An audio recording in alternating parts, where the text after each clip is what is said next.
It had rained all night, and the morning was not expected to stop. Charlestown was flooded with water and mud from the cars coming in from the surrounding land. Hiller was glad he'd bought his boots with him, a last-minute impulse buy before heading to McDonald's for a breakfast on the go. He hadn't forgotten his umbrella and raincoat either, but at this time of year, they were a necessity. Considering it had rained during the night, he expected he would need them.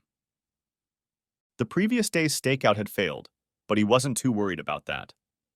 He just enjoyed the ride with the windows open, breathing in the freshness of the ground after the heavy downpour. That was until he was stuck in crawling traffic for an hour, passing a 3-car accident caused by the dampness that clogged the entire 2-lane highway. When he finally pulled into Charlestown, he wasn't in the best of moods. He went straight to the local police station and showed his badge to the sergeant on duty, who straightened up when he saw him. He rang the bell, and an equally anxious detective in an equally rumpled suit came out a minute later with a plastic cup that Hiller was sure contained the dreaded coffee. He gestured for Hiller to return and opened the door in front of him. "Detective Hiller? I'm Detective David Hansen. How can we help our cosmopolitan brethren today?" Hansen's voice was tired but detached and precise, and his expression was enough to raise an eyebrow. His voice just didn't fit his face. "Nice to meet you, Detective Hansen. So, yeah, I'm not really here on business. I'm here on a more personal mission, testing a hunch. I hope you can help." Hiller was escorted to a seat next to a neat desk that held a computer, a phone, and almost nothing else. He raised an eyebrow at that too. A cop's desk was never clean. Hansen noticed the look in his eyes and said, "It's all digital here now, Chief. Paper stays on the trees. So how can we help you?" "Joe Sullivan," Hiller answered without preamble. Hansen wrinkled his nose. "And what did Charlestown's best Boy Scout do?" he asked. "So he's from here?" "1 point for guessing," Hiller smiled. "Oh yes, he's from here. The locals consider him something of a forest fairy and protect him from everything. Not long ago, he was involved in a case of some sort. I once had to drag him drunk out of a bar. By sheer luck, I happened to be there and saw him breaking up a couple of redneck assholes who were hitting on one of the girls to sing karaoke. He absolutely trashed those guys, albeit in the most clumsy way possible, and I had to get him out of there before he did any real damage to himself. He even lashed out at me, and I sent him to a cell to sober up. He was very apologetic the next day." "Sounds like our guy," Hiller said. "So what do you want?" Hansen inquired. "Just trying to track him down, that's all. He was found dead on our property, was killed protecting a woman from robbers." Hansen set the glass aside. "Shit, that sucks. The folks around here aren't going to like it much. Did you find the killer?" Hiller frowned. "No. The bastard got away. We know who he is, and we got his 2 accomplices. The woman put up a good defense and took 2 of them down, but the other scumbag got behind her back, pulled a knife, and that's when Joe intervened. He grappled with him, got stabbed, and that's all she wrote." "Oh, shit. Gee," Hansen sighed. "So yeah, just trying to figure out where he came from. Seeing if anyone needs to be notified, and because, well, I'm just really curious about this guy. He seems like a nice guy who's had a lot of shit dumped on him. You know, where he laid his head? Yeah, we had to drop him off there after that drunk tank incident. He lives in one of the cabins on Trolley Fields. It's just outside of town. I'll give you the address." Hiller leaned back in his chair while Hansen fiddled with the computer and thought, "It's always nice when a hunch is confirmed." He considered texting April that he'd found where Joe lived, but decided to wait until he'd been there himself. He must help all the survivors first. Next chapter. Well, I've done it again. Into the breach, dear friends. I'm a married man again. And it feels great. I've done it right this time. The perfect woman I can finally trust again. Penny looked amazing today. Manny even came into town to be best man. I haven't seen him since the Cambridge event. I'm glad he's still on his feet. He looks great, working as a Harley salesman in Wisconsin. I was so glad to see him. Last time we talked, I was in terrible shape, and he said I was feeling much better. We're at the airport now, going to Bermuda for a week. I can't wait to see what Penny has packed for the honeymoon. I felt like sending Tara a picture of the two of us, but that would just be petty, and she doesn't care. She'd made it clear she was done with me. So screw her.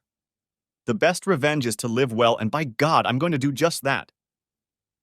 Even Mary Ann showed up at the wedding, which just amazed me. She does her hair well. I was very surprised to see her there with her husband. She was watching me very closely, but I didn't care. It's my day.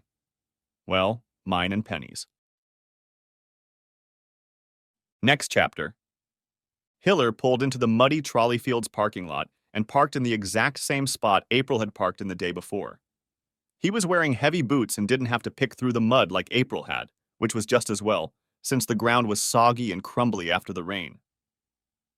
He ran into the guest house and found it almost exactly as April had the night before.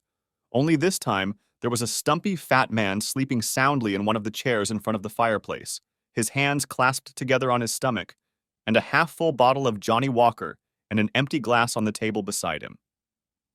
Hiller could feel the man's breath coming from the door, and it wasn't very pleasant.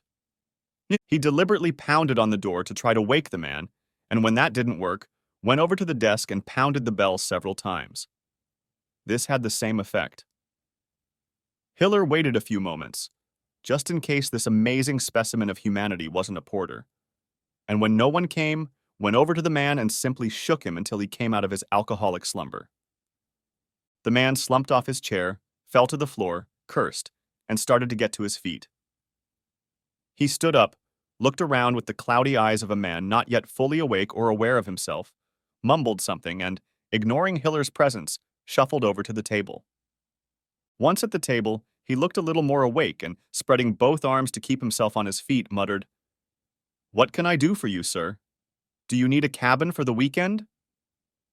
Hiller only looked at him, got straight to the point, and said, "Joe Sullivan. What's his cabin like?" "Why should I tell you?" the man said, trying to look haughty but actually looking sad. Hiller revealed his badge. The man struggled to focus on it, but still said, "Excellent. Cabin 37. He's been popular lately. 2 people looking for him in 2 days?" Hiller was about to leave when he stopped and turned around. "2? Yeah, a prostitute the other day. Pretty girl. I wouldn't mind one myself. She's probably still there. Apparently Joe's a real piece of work, if you know what I mean." The man's hips made movements that disgusted Hiller. Then Hiller's eyes narrowed. "Blonde? Well-built? Drives a convertible?"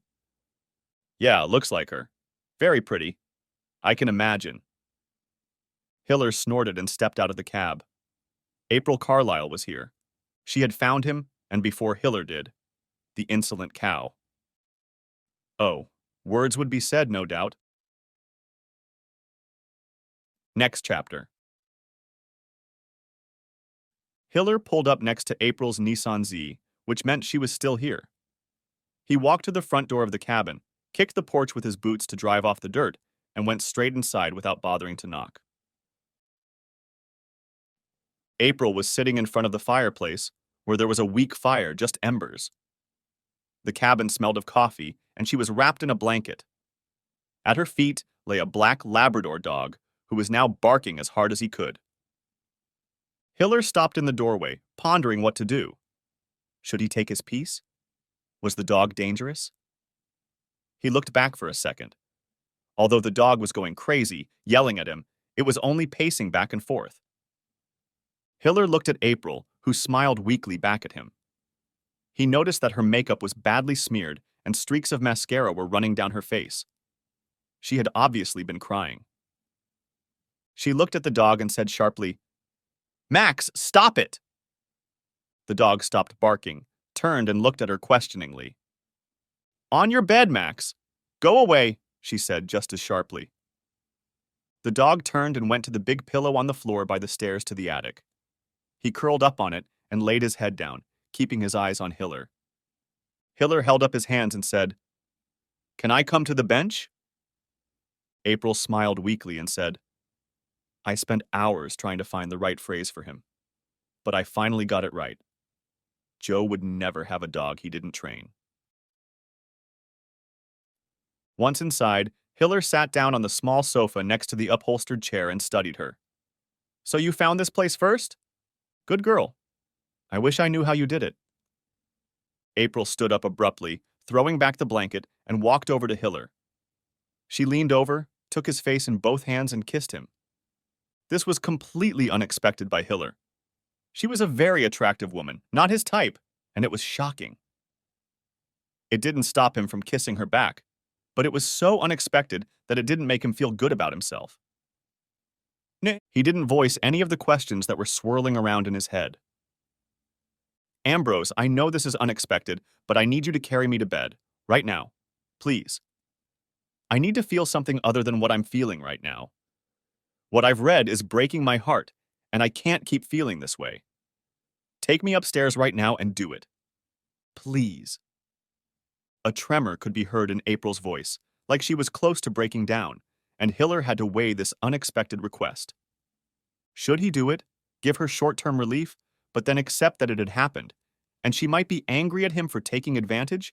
Or should he respectfully refuse, hoping to take the moral high ground and hope she would understand him in the future? The choice? Screw it. He was a guy and hadn't had any fun in months. He stood up, she took his hand and led him upstairs to the small bedroom in the attic. There was a double bed with a faux animal skin cover. It was comfortable and looked clean. They hadn't wasted any time. So much shit could come down on one person. So many bad things, so many betrayals, and all at the hands of those he trusted and loved. And every time he tried to do that, something else crumbled. He couldn't even save someone else's life, lest he become the villain. It was so desperately unfair and wrong. And then he died, saving her life. On top of the survivor's guilt, it was too much. And now, she needed Hiller. Next chapter. She set the coffee down, and then Hiller appeared, tucking his shirt into his pants. Shall we talk about it? He asked uncertainly, lowering himself into one of the two chairs at the small breakfast table. April smiled and handed him a cup of hot coffee. No, it was a one-time thing. I hope you realize that. There's no relationship here. I just needed you. And you were there for me. I hope you weren't upset. We're not in love with each other because we had fun once. Twice, Hiller muttered, taking a sip of scalding hot coffee. That was twice. April smiled softly and sat down across from him. Excuse me, big day for you? She teased. Shut up, Hiller replied in a level voice, but his smile didn't match his tone. April chuckled. Well, speaking as someone with experience, you're not so bad. You can make a woman happy, you know. Hiller raised an eyebrow, but didn't bother asking the obvious question. He didn't think he wanted to know the answer. So what now? What's got you so upset? He asked, trying to put concern in his voice. He didn't want to return April to the state she was in when he arrived, but he needed answers. Joe kept a journal. He took it as an assignment from his therapist. It's horrible reading. This man was abused by everyone he trusted and loved, Ambrose. I don't know how he didn't put a gun to his head and end it all. He was screwed by the military, by his two wives, both of whom cheated on him in the most horrible way possible, and then by the family of children he saved from drowning. So what did he do? He tried to help other people instead. And he died saving me from a knife wound. This guy wasn't a Boy Scout. He was Jesus Christ himself back on Earth. I came here looking for answers, and I got an ocean of guilt on top of what I already had. April ran her hands through her hair. I just can't get over what those women put him through. The second one is even worse than the first. She knew what he'd already been through and did it anyway. Can I read it? I think it might be proof, April. I may have to take it. If it details an illegal act? April held her ground. She didn't shift her gaze to the book lying on the side table. She simply said, No. Hiller's eyebrows rose. No? He repeated. April, this is almost a crime scene. But it isn't. And you're out of your jurisdiction anyway, so don't be so arrogant and powerful. Hiller shrugged. Sure, but one phone call? He left it hanging. Ambrose, I don't mind you picking up the magazine, but not right now. I have to do something with it first. I've got plans. If you feel something for this man, let me take it. I can do what you can't. What must happen? There must be retribution and compensation, and I can do it. Legally. She added the last word. Let me do it. Legally. Are you sure of that? Oh, yes. Completely. Ethically, though you could say it's very moral. These bitches need a lesson in humility and hurting people, but legally? Sure. I need to do it. I need to do it. Joe needs it. April could already see that Hiller was hesitating. It seemed to her that her entreaties and the way they'd spent the day were working on him. He opened his mouth and closed it again, thinking. Then said abruptly, What the hell? It's not official anyway. Sure, go ahead. Put it out of your mind. But I want to read this soon, okay? I want to get to know this guy too. April smiled, jumped up and ran to Hiller to give him a hug. He knew the rest of the day might go differently depending on what he did next, but he decided not to procrastinate. He'd already had his fun. Twice. And now it was time to be a good guy. Come on, sit down. I've already got carpet burns. April raised her eyebrows at him, but still went and sat down as commanded. So what's next? He asked her. Well, for one thing, I'm buying this place. You're what? Hiller marveled. Yeah, Joe bought it for next to nothing.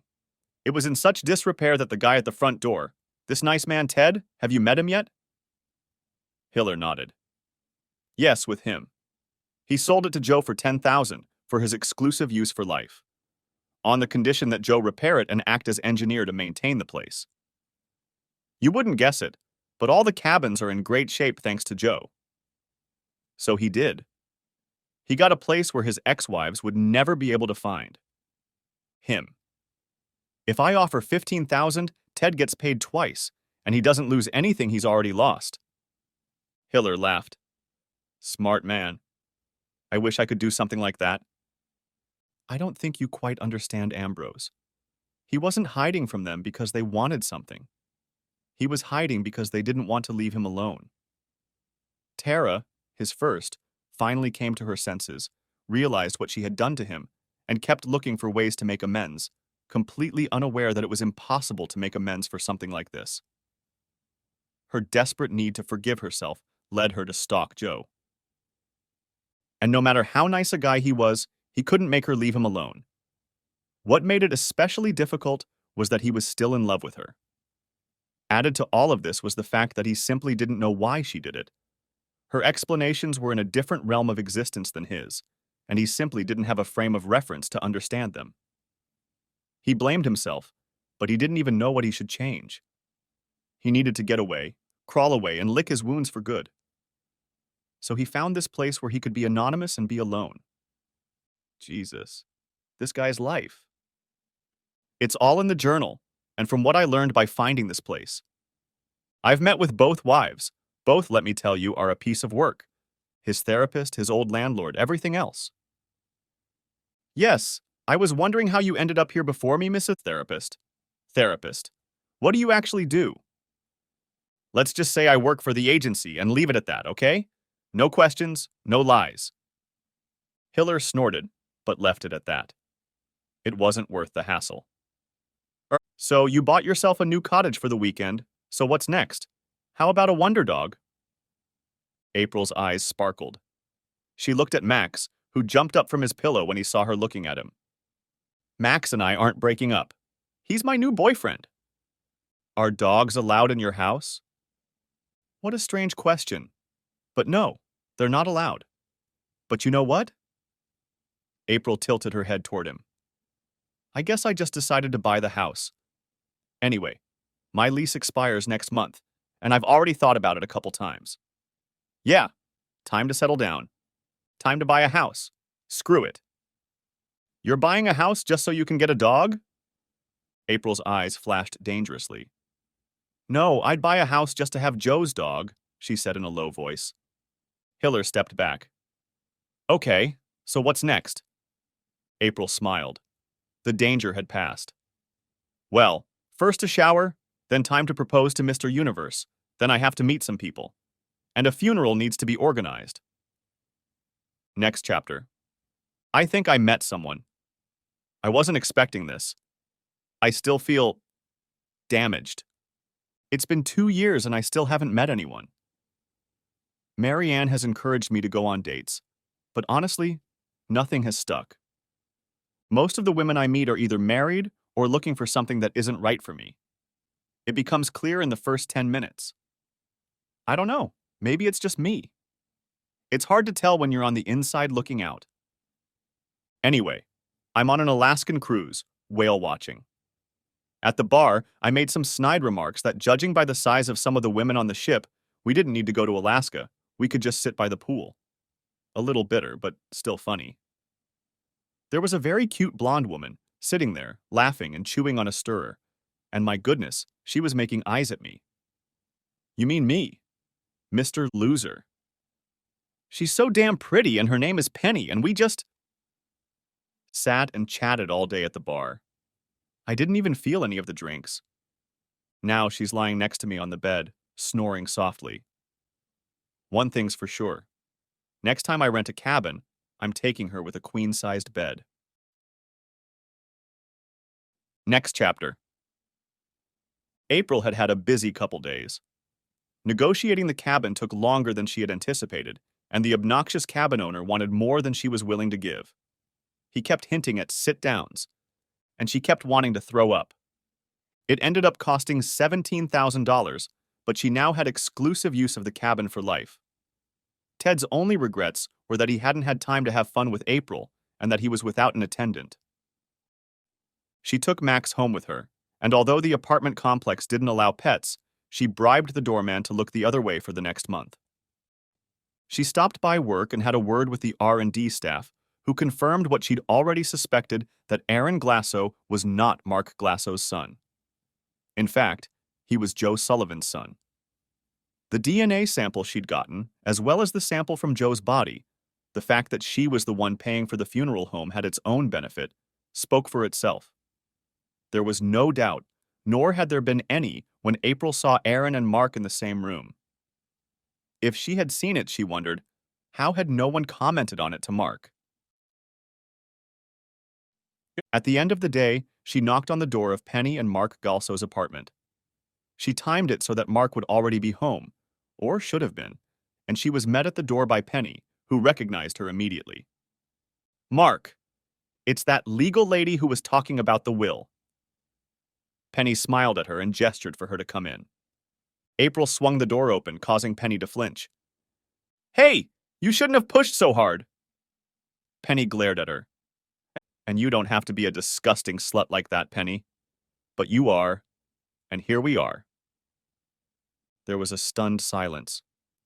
What? What? What did you say? I called you a disgusting slut, Penny. Now sit down before I make you sit down. I think you should leave, Penny stammered, looking very upset. What's going on here? Mark demanded, entering the room and glancing from April to Penny. She's insulting me, Mark. Calling me a slut. Mark looked angrily at April, who only shrugged and replied, Well, she is. You know that. You married her, and had fun with her for almost a year while you worked for her husband, who had no idea. You're an asshole yourself. Let's be honest, you do deserve each other. Mark's eyes widened, and he took a step toward April, clearly very angry, and squared off. What the hell do you think you have the right to come into my house and say things like that? What are you going to do? April interrupted, not the least bit startled. What are you going to do, Mark? Are you going to hit me? You're a goddamn weakling who steals his wife and is too cowardly to even find a woman. No, you're just stepping into someone else's marriage, ruining it, and taking someone else's business with you. What kind of man does that? Oh, wait, a man like you. A little wimp with a winning smile and an evil mind. God, you're such a prize. You must be so proud, Penny. Mark lost his temper and lunged at April. She spotted him and let his arm drop, and when he did, used her left hand as a knife point to hold his arm there, and with her other hand, she grabbed his pinky finger and yanked it back. Mark wriggled under her, trying to hold his arm back so she wouldn't break his finger. April manipulated his finger so that Mark was on the ground and then crashed face first into the coffee table. She let go of him, and he rose to his feet, breathing heavily. Penny, you should probably get some tissues to wipe up Wonder Boy's blood. Take plenty. There might be more if your asshole husband tries to do it again. Who the hell are you? Mark said, breathing through his mouth as Penny tried to wipe his face. April sank down on the couch and smiled at them, then started saying what she wanted to say. I am a goddamn angel of retribution. I am the black wings of the righteous one who has come to rain fire on you bastards for what you did to Joe Sullivan. It's always happened, and now it's happened. I'm here, and you need to sit down and shut up while your little worlds come to an end. If you offer me violence, I will destroy you, as we've already found out. So sit down and listen. Or don't. Either way, it doesn't matter. I'm here in Joe Sullivan's place, and if he may have allowed you to continue your sordid tale of betrayal, I'm not so lenient, so listen up, kids. Your lives, as you know them, have just ended. Penny's mouth opened and closed, and she glanced at Mark, who was still trying to deal with the aftermath of our scuffle. Both of them just stood there, not knowing what to do. I said sit down. Penny just sat down, and Mark stood there with rage in his eyes, clenching his hands into fists powerlessly. He finally sat down next to Penny, still gingerly touching his nose. So, where do we start? Penny, you're a worthless gold-digging whore. No, don't argue. We all know you are. Let's start with this. So you decided to cheat on Joe with this equally worthless piece of crap? How did it start? How did it start? What didn't Joe give you? Penny looked back at Mark and then at Penny in obvious confusion. Stop looking at him, Penny. In a second, you'll realize why you need to stop listening to what Mark is saying. Answer the question. I needed more. Of what? Everything. Joe was wonderful and nice, and he had a business, but it was clear things weren't going the way he'd hoped. He didn't want to take business from the Mercanos, and they own the market here. He was just, making ends meet. I met Mark, and it was clear he was on the rise. He doubled Joe's business in a month. Mark was on a high. He loved to have fun. Joe never did. He liked to have fun. I found that out pretty quickly. He treated me the way I wanted to be treated. Joe put me on a pedestal. Do you have any idea how great it was to get both?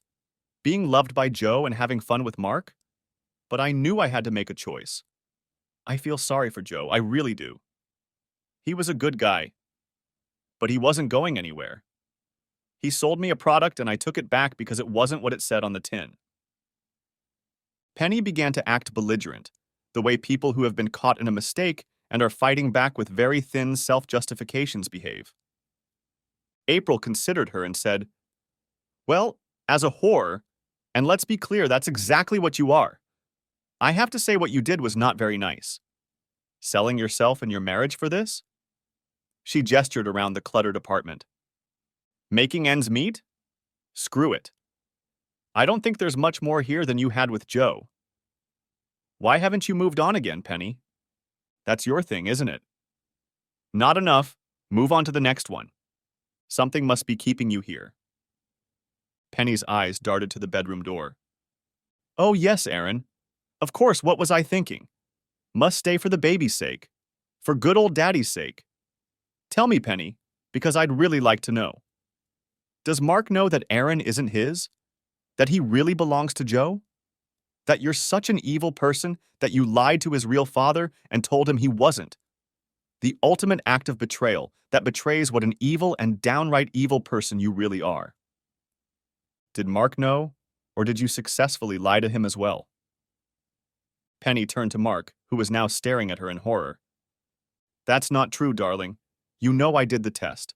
I told you. I sent the letter to Joe. Aaron is yours, she said in desperation, searching Mark's face for understanding. He just stared at her. Of course it's not true.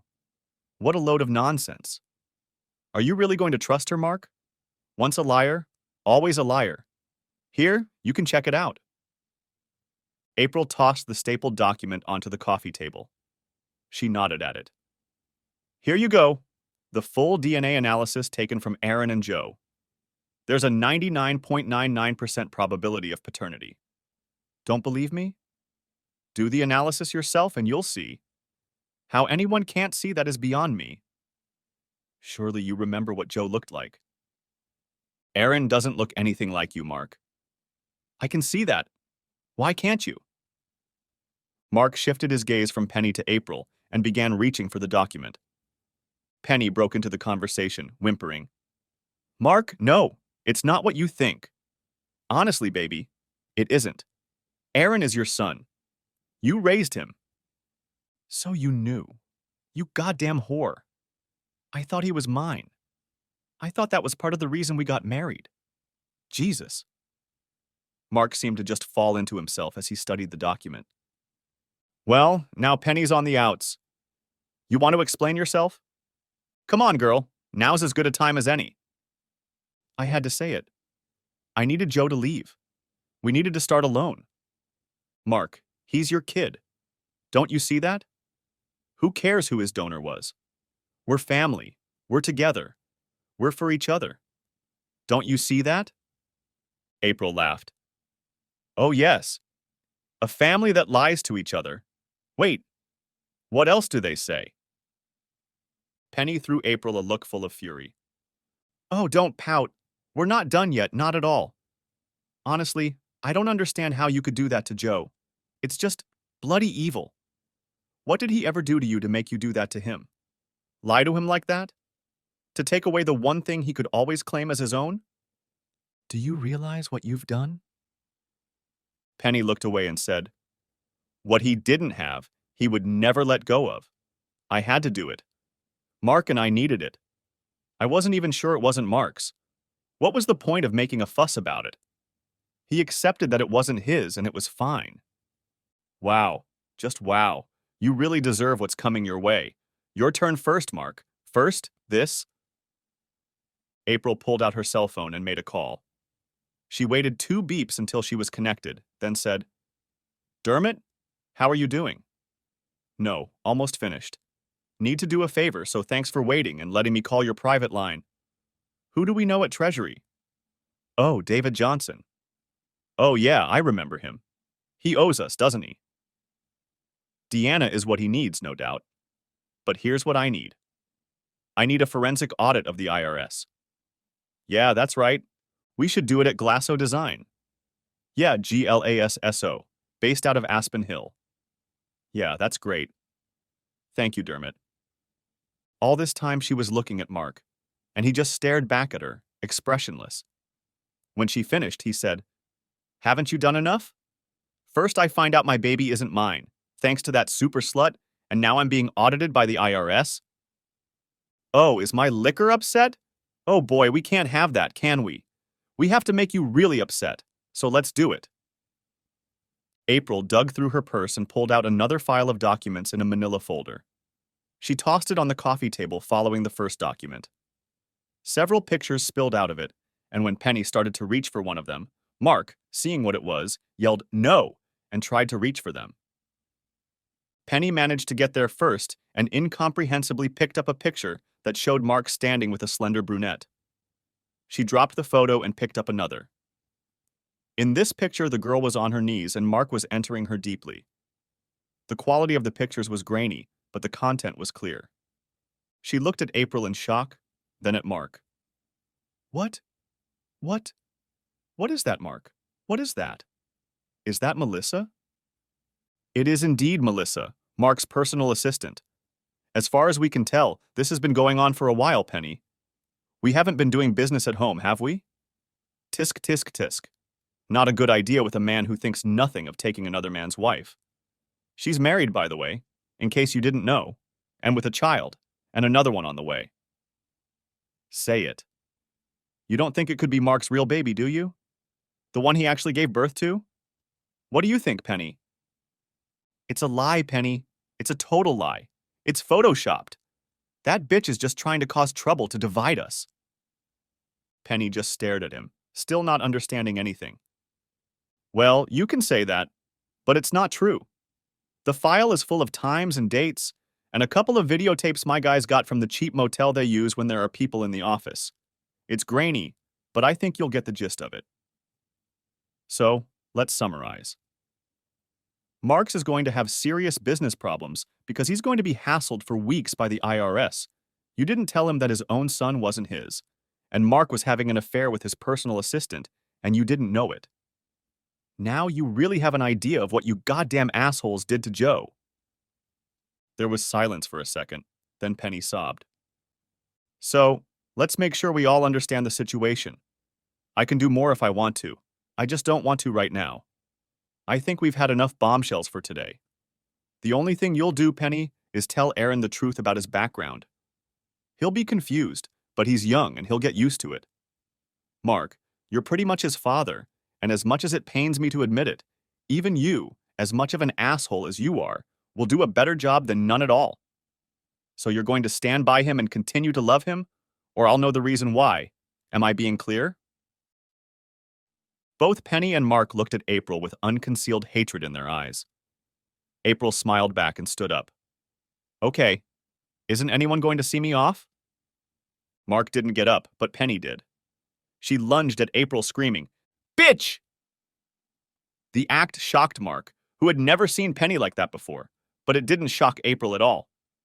She ducked and let Penny crash into the wall. Then she stepped forward, lightly but determinedly, and pulled Penny by the shoulder so that she twisted in place. She grabbed her left arm and pinned her against the wall, and with her right hand, she put her arm around Penny's throat.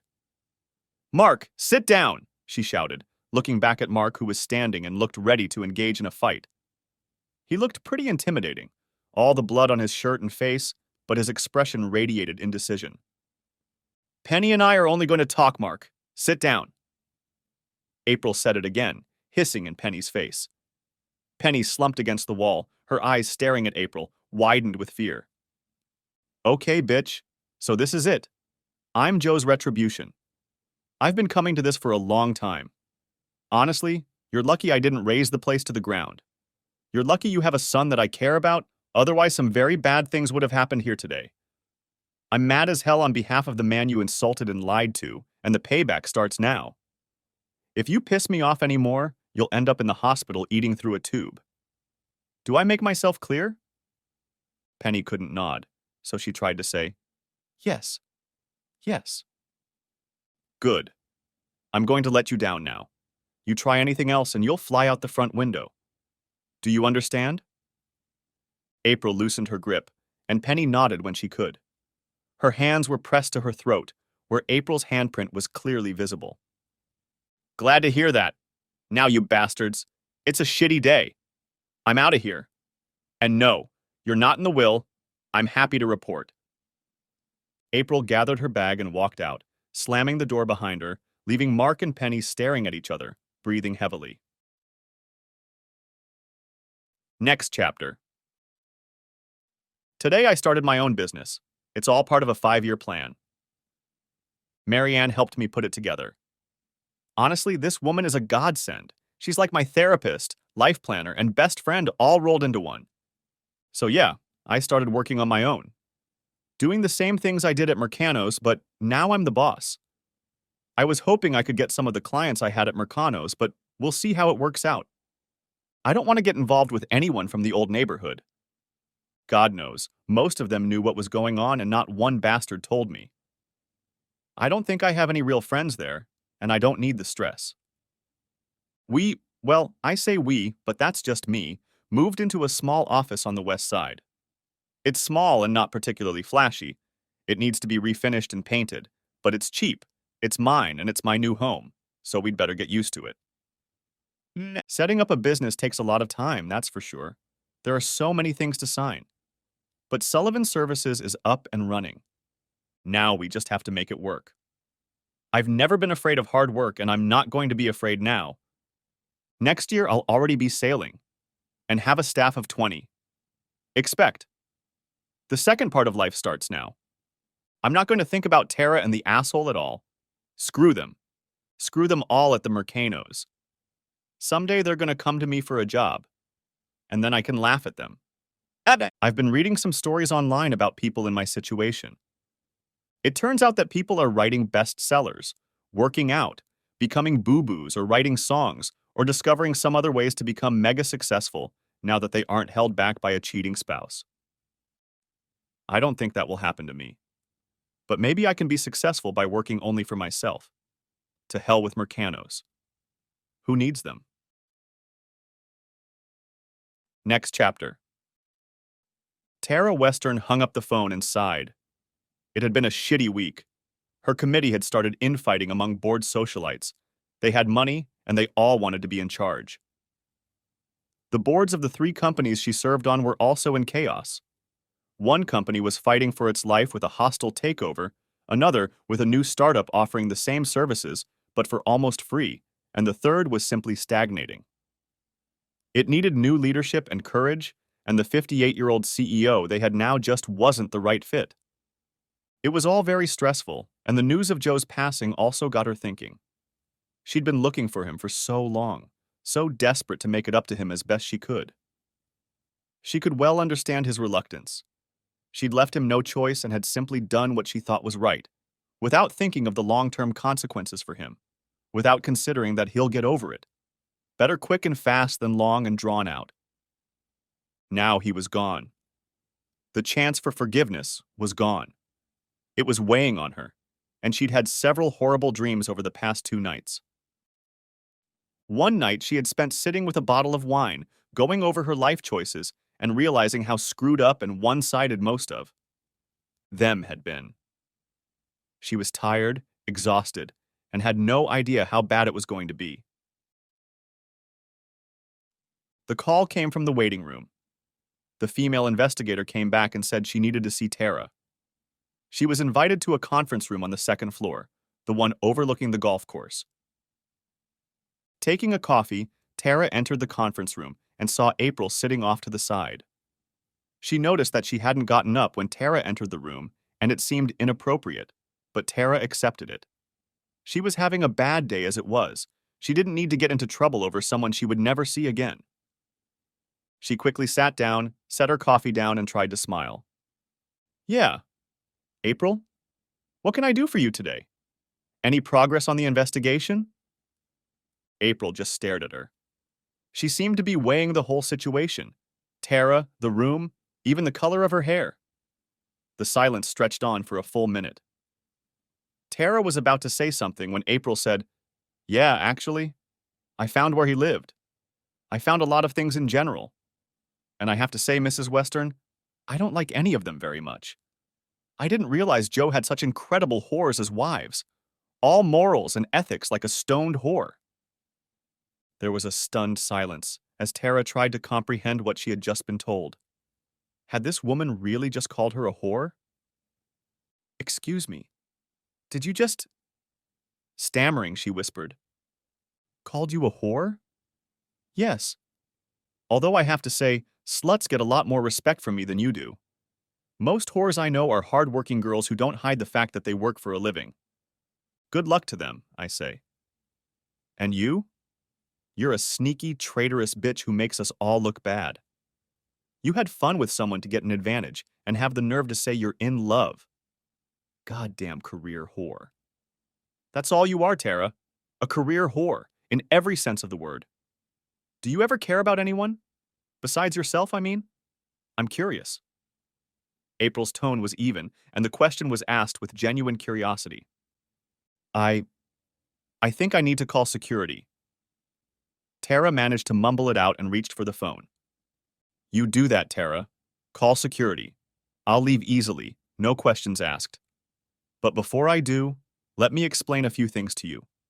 What happens next?" Tara held the phone in her hand, her finger ready to dial, but for some reason, she just didn't press the buttons. The woman in front of her, saying these things, was unfazed. There was no anger in her. Perhaps she was discussing the color of the wallpaper. There was something terrifying and yet ordinary about it all. Terrifying because to this woman, it was ordinary. Good. I've got your attention. So, let's get it straight. First of all, I know everything you did to Joe. Everything. How he felt about it, what you did, how he tried to pull himself together, everything. I even know about the business you tried to put him in. You know that Joe moved to a cabin in the woods to be away from you? You and that other bitch.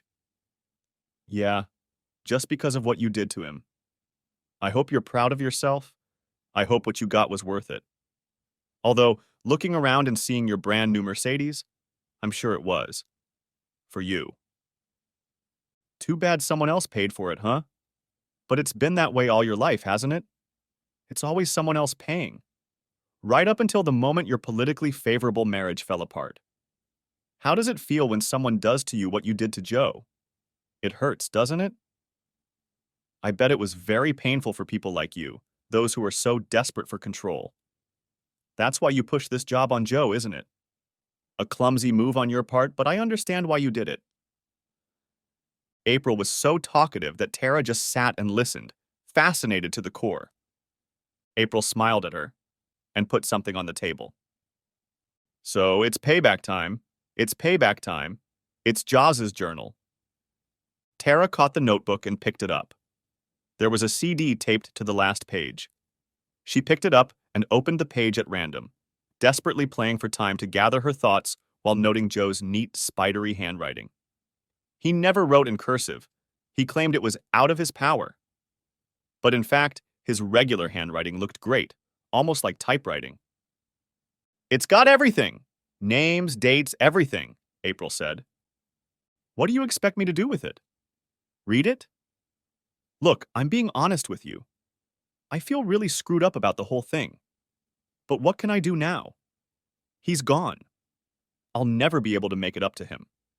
I'm going to have to live with what I did, and I'm realizing more and more that it's going to be harder and harder. Reading this, she said, pointing to the book, will not help or make me more capable of fixing anything. On the contrary, April replied, smiling with a particularly nasty grimace, it will do all that and more. That's what's going to happen. I know you're on the board of directors of Garin Publishing. They have a crappy CEO that you want out, right? Tara nodded, wondering where this girl was getting her information from. At the moment, it was only known to the board members. So, you're going to publish this. Word for word, that's what the disc is. I had someone type it up. I thought you might want to see the original. I thought it could be published in this form. You know, like a written diary? Tara just sat there, not moving. Finally, she said, Did you name it? I can't publish this. It would bring about my end. April leaned forward and her tone changed dramatically. Her words now sounded even, soft, and intent. Let me be clear, Mrs. Western, very clear. You are finished. You just haven't realized it yet. You're going to publish it, and you're not going to change a word in it. I have many copies of the original, and if one damn word is changed, your life is going to be even shittier than it already is. In fact, let's get one thing straight right now. April reached into her bag, pulled out her phone, and made a call. Hey, Jesse, put me through to Dermot, please. Thanks. They both waited, Tara leafing through the book, searching for mentions of her name, while April watched her with the phone pressed to her ear. Dermot, it's me again. Yes, another one. No, need that one too. Another forensic audit. Yes, a full IRS audit. Yes, there's a lesson to be taught, but it's going to be this one. Tara Western's name. Serves on the boards of a bunch of companies here in DC, yeah. Forensics. The one where they crawl up your ass. Sure. Yeah, I understand. Do it, sir. Throughout the short phone conversation, April kept her gaze fixed on Tara, who stared back shocked when she realized what was being said. She ended the conversation, and Tara felt she had to do or say something. She was on the board of directors of several companies and should have been feared. She wasn't getting anything in response, so she said, Look, April or whatever your name is, I don't know what game is being played here, but I'm not playing ball. And anyone can make phone calls and pretend to know people at the IRS. Why don't you find a more worthy target for intimidation? There was silence for a few more minutes. Then April, now truly angry, with eyes blazing with the fury of a righteous man, said, "Okay, Tara. I've been trying not to be angry, but I see you pulling evil out of people. Keep in mind, I work for a government agency. I won't tell you which one, because it doesn't matter. All that matters is that I have you in my sights. I'm going to be the God Emperor of your little world. To you, I'm the angel of death, like that lawyer in Florida, but a lot less lenient. I'm capable of screwing up your life to the point where in 3 months you'll put a gun in your mouth and end it yourself. Trust me. I'm so angry at you for what you did to Joe, and what I'm telling you to do now is nothing compared to what I'll do to you if you don't. That's not a threat. It's a fact." There was silence again. Tara was defensive, and when you're defensive, you're playing for time. "I can't publish this. If my name is in there, it will ruin me. I won't have a chance for a response. My career? Your career has been on the brink of life since you left Joe. She just didn't know it yet. She was just waiting for me to show up. Well, now I'm here, and you're finished.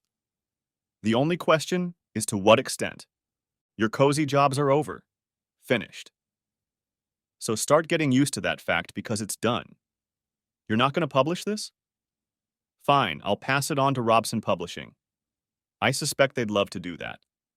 I'm giving it to you because it would be better if you did it yourself. You can publish it and retire from public life, or I'll destroy the hell out of you. And it's all legal. It's your choice. You don't want to believe me? That's fine too. Wait 3 days and we'll see what happens with the IRS. Silence again. April waited a moment and then continued her appeal. In all good beatings, there's a place where you point out to the victim the folly of her ways and give her a way out. If you do it right, you can even get them to apologize to you for the way you treated them. April hadn't expected to get that here. Tara was too well-mannered for that. But it would introduce a note of introspection that might prove useful in the future. The thing is, I think you're going to do it anyway. I think you'll do it because even you know what an incredible shit you were to that man. All he wanted to do was make you happy. But what did you do? Moved up the chain as fast as you could. What was Joe, the starter husband? He loved you. He didn't know you were so cold. Are you still that cold, Tara? Or are you starting to realize what you've done, what you're responsible for? I think I am. I think you know it's one of the only ways you can redeem yourself. You know that. And I know it. You don't need the money from this job, for God's sake. Let's face it, leaving Joe and marrying that asshole vice president has done wonders for your income. You're good for life. Tara just sat there, leafing through the book but not seeing a single page. She tried desperately not to burst into tears. She could hear. What April was saying, and her own conscience, that voice that had been keeping her from thinking straight lately, agreed with her. Suppose, for extra credibility, I do publish this book. What then? Are we done? April laughed a very unhappy laugh. Oh, we're far from done, Tara. Very far indeed. I have a few more assignments for you. Tara looked at April with a mixture of horror and anticipation. You're going to take up a new hobby. You're going to collect blankets and clothes from dry cleaners that store lost items and then give them to homeless shelters. You'll be doing it yourself personally. That's what Joe was doing the night he... April hesitated for a moment, then continued. Saved my life. Someone has to keep doing it. You're going to do it. In that sweet Mercedes of yours. You, Tara Western, are going to volunteer at a homeless shelter, putting food in containers for those in need and getting shit on your nice clothes. You won't sit on a committee of social matrons who are bored and won't go a mile to someone who really needs their help. You'll go right in there, get involved. And I'll be watching. All the goddamn time. Tara swallowed. Let's see. What else? Oh yeah, you're going to set up a scholarship in Joe's name, with your money. And you'll put over $300,000 into it, It will be awarded to the most deserving members of families who have the opportunity to send a son or daughter to college but can't afford it. Tara put the book down on the table and leaned on it to stop her hands from shaking. Oh, and you're going to set up a college fund for a particular young man. Joe didn't know he had a son. The bitch he was with kept it from him and lied to him. It did some damage. Damage that was. Long overdue. But if you cared about Joe, if you loved him, which I doubt you did, you will do this. Provide that child with a future. There was a stunned silence, which Tara broke and said in a trembling voice, "Does he have a son? What is his name? Where is he? Is he with that bitch Penny? Does he have a kid? He never knew?" Oh, damn. Oh, God. Tara burst into tears. She just sat there sobbing. April held back her usual urge to help. She knew this was exactly what Tara needed. The hard reality. This was exactly what would help her become part of society again. April let her cry for 3 minutes and then said sharply, "Tara, that baby needs you to look after her, okay? Put the tears away. You can do that later. Now, do you hear what I said? Do you understand?" Tara nodded pathetically, looking around for a tissue. April saw her do so and handed her one from her bag. While Tara wiped her eyes and pondered how she looked, her mascara must have dripped, April continued. "Make no mistake about it. You're going to do these things. Not just because I tell you to, though that's enough, but because you know it's the right thing to do. You know it's time to come clean and deal with the consequences of what you've done. It's time to pay, Tara, and you know it."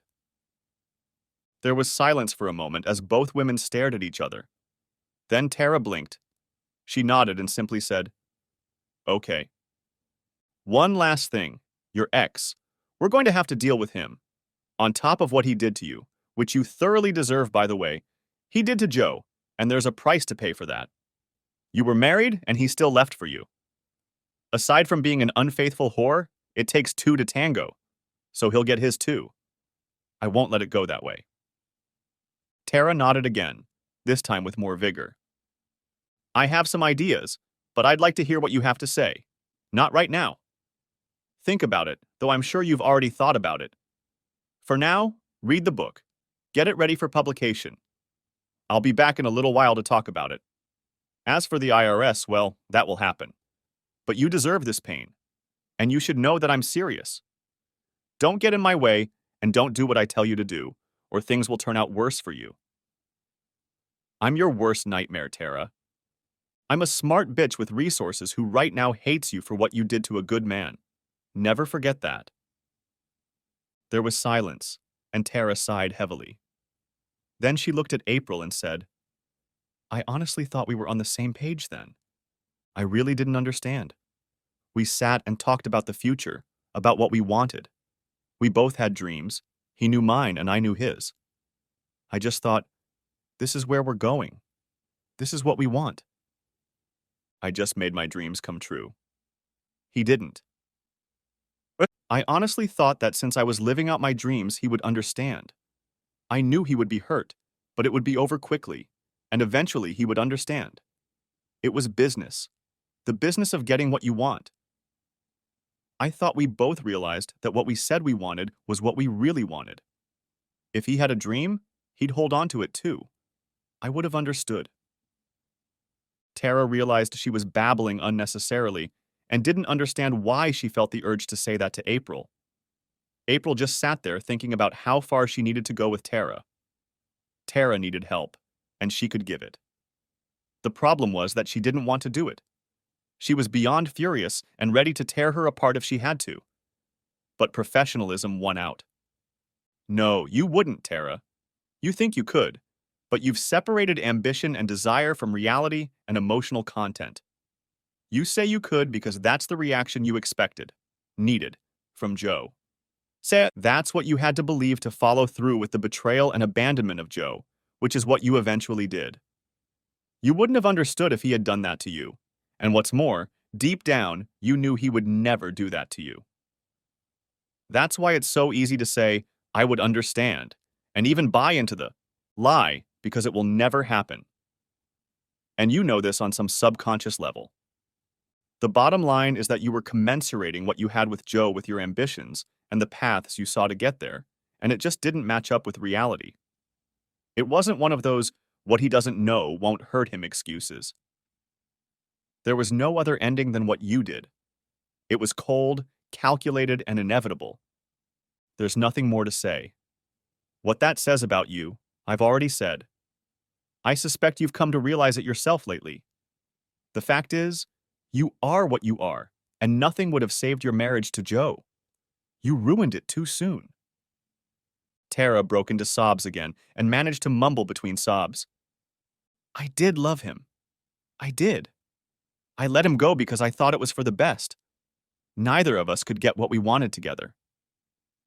Tara, did it ever occur to you that what he wanted was just you? The dreams you spoke of were in addition to the relationship you had. They weren't instead of, at least for him. He already had what he wanted. That's just you being a greedy bitch. With those words, April stood up, grabbed her bag, and walked toward the exit, watching Tara fidget quietly in her chair. She stopped in the doorway of the conference room and said, "Nice blouse, by the way." Next chapter. My new therapist, Marianne Thomas, advised me to keep a journal. She says it's therapeutic. I'm not good at it, but I'm such a mess right now that I'll take any help I can get. So I guess I should tell you about myself. I'm Julian Sullivan, Joe to my friends. They called me Jules in high school, but honestly, I couldn't wait for that to be a thing of the past. I was in the Army. I was in Desert Storm. I was discharged because of an injury. I was lucky to get away with it. Originally, my commanding officer wanted to dishonorably discharge me for desertion from duty. He couldn't understand that I had left my post to arm the nurses and doctors at the hospital we were defending because it was increasingly likely that we would be overrun, and I wanted to give them a chance. The local warlord wasn't going to give them one. Educated women? Yeah, first to the wall. Hell, I only got wounded because after the first sortie, I went and collected AK-47s and pistols from dead enemies to arm those inside. Never mind. Past. I shouldn't be upset right now. I have far more reason to be upset. I'm 32 years old. I still retain some Army habits. I run, swim, exercise, and try to keep fit. I get up early and am responsible. Until 2 weeks ago, I was a rising star at Mercanos, having worked there for the past 5 years. Mercanos is a local conglomerate that designs and manufactures offices for doctors. I was part of the design team. At Mercanos, I met my wife, or now ex-wife. She was part of the leadership of the design team, and she became mine from the moment I saw her. I don't know what it was, but it was love at first sight. Or lust, anyway. Tara Barron was tall, beautiful, with long, lush brown hair. She had been at Mercanos for 18 months when we met, and even then I noticed signs of frustration, of wanting more out of her job and facing a glass ceiling. She loved what she was doing, but was pissed off by those above her. But it was okay. We sat at the bar on a Friday night, moaned about those who stood in our way, and socialized. And it was great. She was flirty, but very reserved. You had to really understand her and dig deep into her words to catch the humor. And that's what I did. Sometimes she would say something in a meeting, and everyone else would let it pass, and I wouldn't. And she purposely didn't look at me because she knew if she did, one of us, or both of us, would start laughing. It wasn't long before we were in bed. It was great. It took 9 months before we decided to commit to marriage. 3 months after moving in together.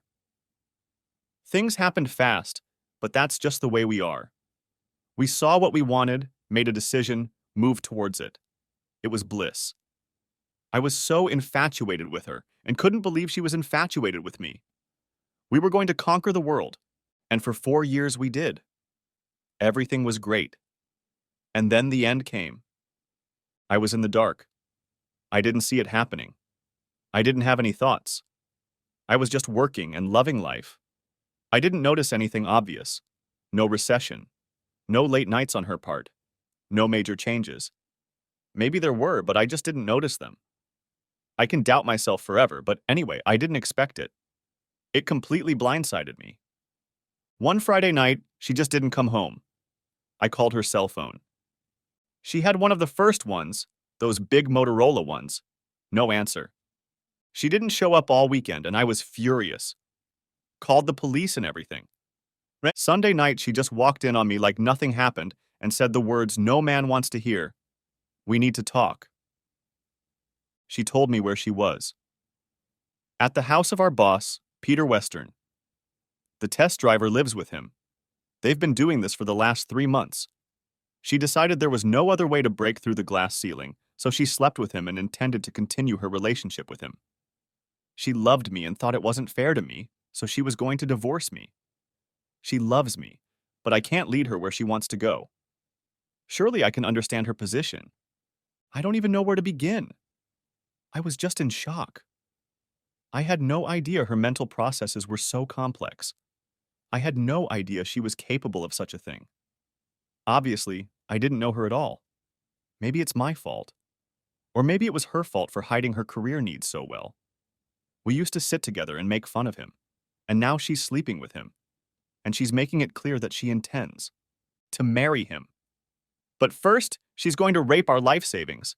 She's entitled, apparently.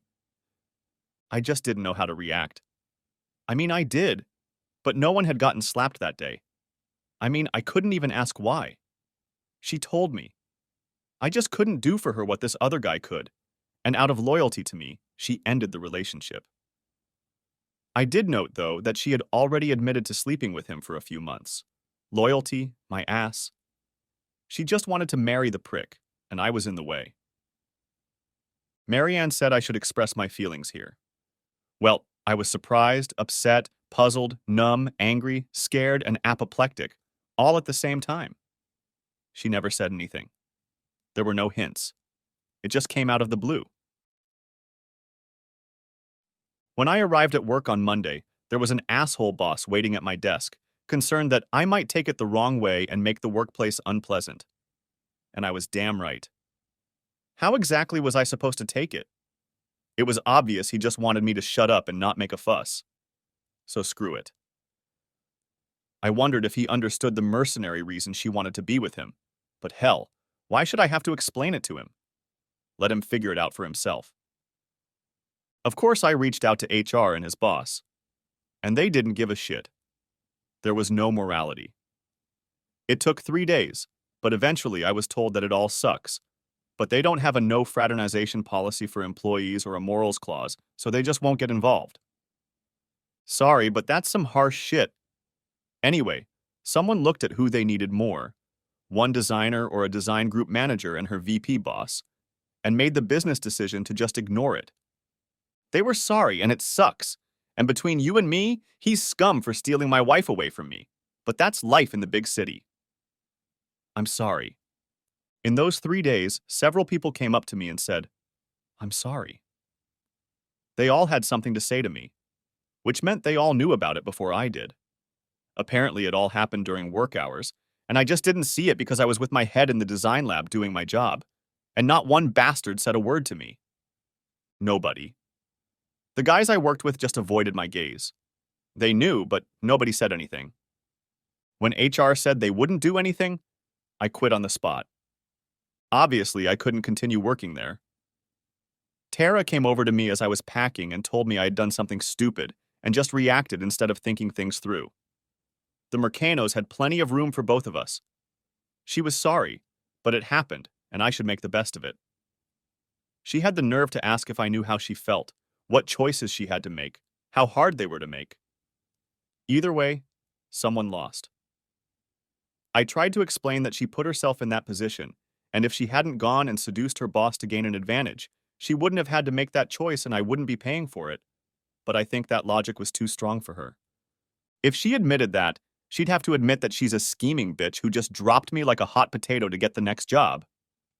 She has no idea how I felt or why. Not the slightest clue. I still can't understand how I could have failed to see that side of her. I'm an asshole, of course. I guess love really is blind. I had no idea. Not the slightest clue. Not even the slightest hint. I told her she was a dumb shit and I wanted nothing to do with her or this asshole boyfriend of hers. I said something about having their backs. I wouldn't have done anything. I'd seen enough in my life, but that was all I had left. A bit of a prank. The next day I got a visit from the cops, but it was their word against mine. Screw 'em. I spent a long weekend with Manny in Wisconsin, getting drunk most of the time, and he suggested I see a therapist. So when I came back, I did. And she said it was the first step to regaining my self-control. What's that phrase? Self-control. I didn't know anyone else had it. I thought it went away in the 1950s. And here I am, writing here, trying to describe the incredible betrayal I feel toward my wife who chose a career over love. And was it love at all? I mean, how could it be if she just gave it up like that? Either she knows how to shut off her emotions or she's a cold bitch. Or both. Probably both. Next chapter. The funeral was held on a damp fall day. It had rained since morning and the grass was still wet. It was overcast and the clouds looked threatening, low in the sky, dark and heavy, promising more rain. But it didn't rain, and April was thankful for that. At Arlington National Cemetery, she arrived early. Julian Sullivan was a veteran, and she had spent the day on the phone with various government agencies to get him buried there. She didn't know where else they would bury him if they refused, so she just didn't accept their initial refusal. She had Max with her on a new leash.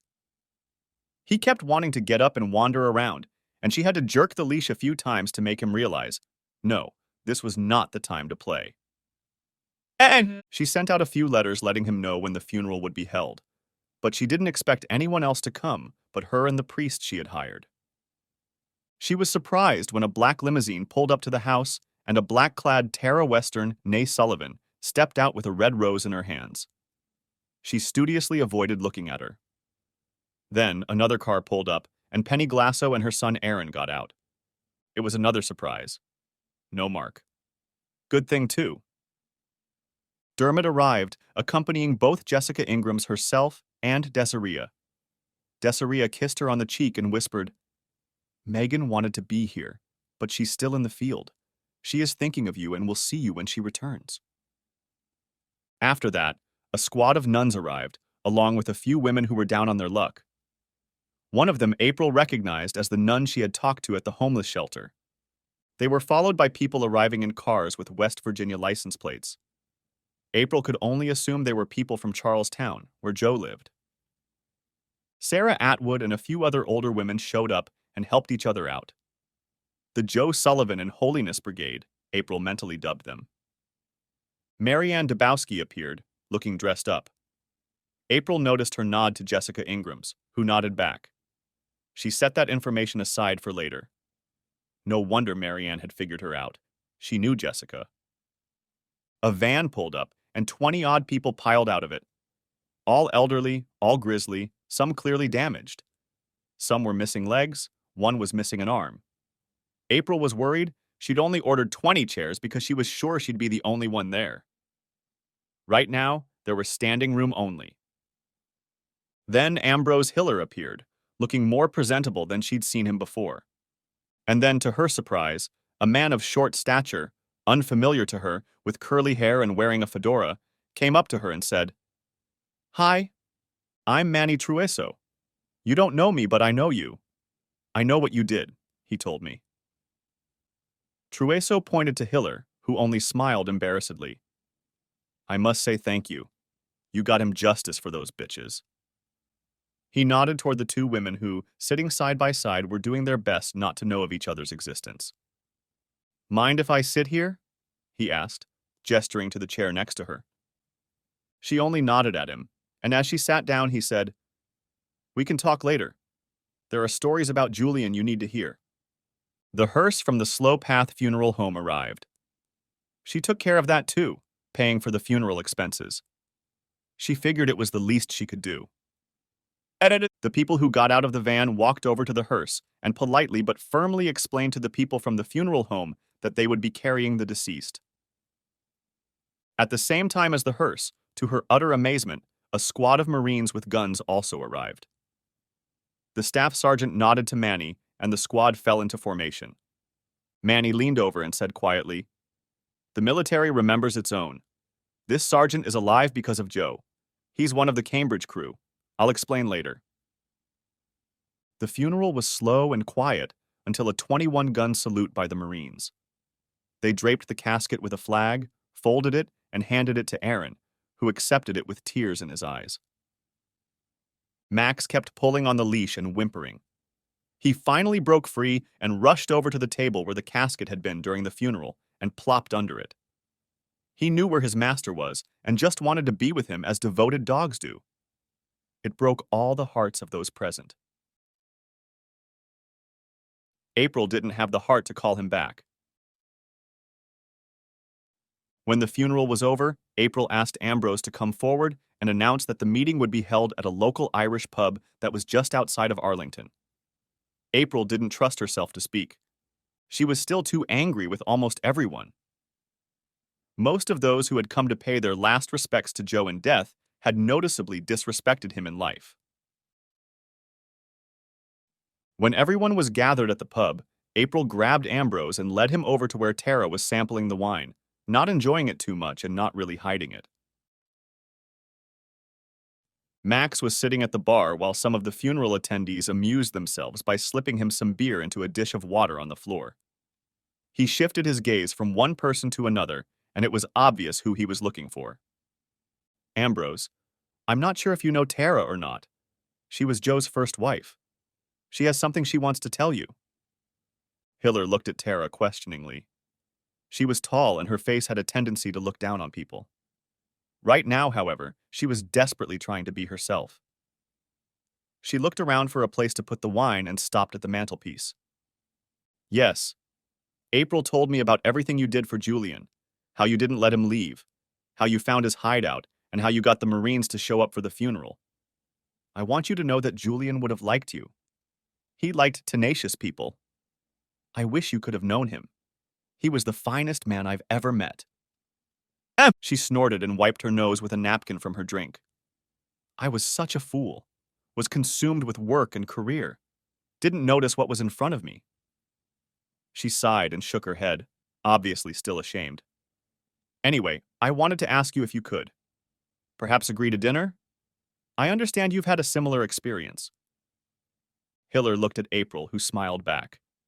The smile faltered a bit and became somewhat forced as he just stared at her. "So this is the same Tara, huh? The one that ruined our boy?" Tara snorted again and turned away, muttering, "I told you this was a bad idea." She turned around and said, "I just thought, look, yeah, I've been an asshole. But I've learned. You obviously haven't. Whatever. I thought, whatever, forget it." And she was about to leave, but April said sharply, "Stay here, Tara." Tara tensed and stopped, but didn't turn around. "And you, asshole. Hiller! You're such a goddamn catcher that you can afford to be rude to someone who took a chance? What an asshole. No wonder your relationship wasn't glorified. Look at you. You look like a bum and act even worse. What the hell have you got to lose? Look at her. She's beautiful. She's successful. And she's learned some damn hard lessons. You don't think you have anything to learn? Jesus Christ, what would it take for you to wake up and realize that everyone has to take a risk sometime? You disgust me because you're too stupid to live. I'm going to go get a drink." April walked away without looking back, trying her best to keep a smug expression on her face. Hiller and Tara were left standing with a confused look. Tara was still standing with her back to him, and Hiller didn't know where to look, and instead stared at his beer. Eventually, Tara asked, "Did she leave?" Hiller hummed in response. Tara turned around, her face tense. She looked to see if anyone had noticed. No one noticed, or at least no one looked back. She grabbed her wine from the mantelpiece to keep herself occupied. They drank their drinks in silence for a while, just standing next to each other, but not close enough to be together. Then Hiller said, "She's right, you know. I'm damaged goods. One completely spoiled marriage because of work and not being able to see straight to work on a case." Tara smiled and said, "I can hear that. You and me both." Hiller sighed. "I'm jumping to conclusions. I don't come home on time. I've got a backlog of scumbags to clean up, and I don't sleep well." "Yeah," Tara said. "Easy. I work all hours, my phone's on all the time, and I work from home too. And I snore, obviously. This is no joke. I have guns hidden all over my apartment. I purposely plaster the hallway with things that make noise so I can hear people coming in. I eat blended pizza for breakfast, and I haven't had my suit dry cleaned in a month." "Oh, really? You think you're so cool, don't you? I bet I can drink more than you too?" "Oh, shit. Be serious," Hiller replied. "I can outdrink a beanpole like you any day of the week." "Great. Is that what you think? Great. Hossack's Bar, Wednesday. I'll have my own driver, so neither of us will have to drive. Prepare to have a woman hold your ass, Mr. Hiller." "Fine. Fine." And they both stood, sipping their drinks and wondering what exactly had just happened. Across the room, April stood at the bar, looking at the two of them in the mirror and smiling to herself. Everything looked perfect on paper, but you never know when you'll meet two people. "Miss Carlyle?" She heard someone's question, interrupting her musings. She turned around and there stood Manny in his fedora. "Hi, Manny, right? One of Julian's army buddies?" "Yes, ma'am. I want you to meet some people. This is John Graves." John was one of the observers during the events in Cambridge. He and Joe go way back. And this guy who needs a shave is Sal Samri. Sal was in the hospital with me in Kuwait. All of these guys are part of the Cambridge events. Show her, guys. They all rolled up their sleeves. All had the same tattoo. "Ma'am," one of the men said, "we know what you did. We just wanted to thank you and give you this." Another man held out a t-shirt with the Cambridge motto tattooed on it. "We figured you probably wouldn't go for the tattoo, but since you're one of us now, we thought you should have this." April didn't know what to say back. Eventually, she found her speech and asked, "One of you?" "Of course. Joe Sullivan saved you too. We figured that makes you part of the Cambridge team." April genuinely didn't know what to say. "I don't deserve this. Really, I don't. I couldn't even say thank you to him." "As far as I know, like Joe said, as long as there are people willing to do these things, you'll never have to do it," Manny said. April smiled a wide, sincere smile. "Okay, drinks are definitely on me. Who's going to be there? Has anyone mentioned stories about Joe? I'd like to hear them. Also, I shouldn't give up on the tattoo just yet, although I may have to find the right place for it." Postscript. The book American Life, as it was published, was a quiet success. It topped the New York Times book list for 2 weeks and then achieved even more success when Oprah called it one of her favorite things. The book has become required reading at several top colleges, but so far no one has tried to buy the screen rights. All profits went to the Julian Sullivan Foundation, headed by Tara Western, which is dedicated to providing scholarships to aspiring writers, with preference given to those serving in the armed forces. After the publication of American Life and its promotion by Oprah, even the President of the United States got involved, mentioning Joe Sullivan in his State of the Union address that same year, calling him a quiet American hero who does for others but never asks for himself, even under the most difficult circumstances on which this country was built. The military launched an investigation into the events in Cambridge and eventually posthumously awarded Joe Sullivan the Purple Heart and the Congressional Medal of Honor for his actions that day. His son, Aaron, even traveled to Washington, D.C. to accept the award. Manny and some members of his team were also awarded Medals of Valor, and the Army's top general publicly apologized for the incident going unreported for so long. But it didn't stop there.